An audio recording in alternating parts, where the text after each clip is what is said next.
Le prépuce, un simple petit repli de peau qui recouvre le bout du pénis, mais aussi un responsable dans la contamination des hommes par le sida.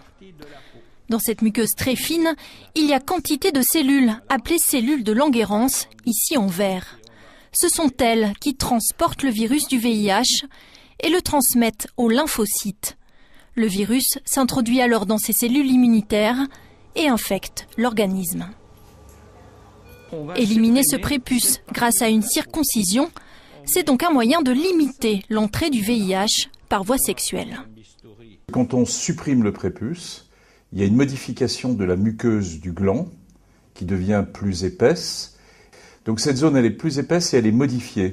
Ce qui fait que le système immunitaire qui est contenu dans cette paroi beaucoup plus épaisse, eh bien, devient beaucoup plus efficace pour ne pas accepter le VIH. Le virus pénètre moins bien.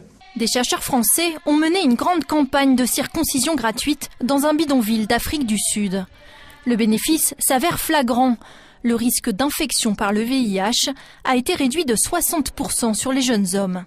Un résultat encourageant, même s'il ne s'agit pas d'une réduction de 100% du risque. Pour un homme qui est circoncis, qui est séronégatif et qui est en zone de pays d'endémie, c'est pas une protection absolue et ça rentre évidemment dans un système plus global de protection plus générale. Donc l'utilisation du préservatif n'est pas du tout remise en cause, au contraire, on est dans la construction d'additions successives de barrières de prévention.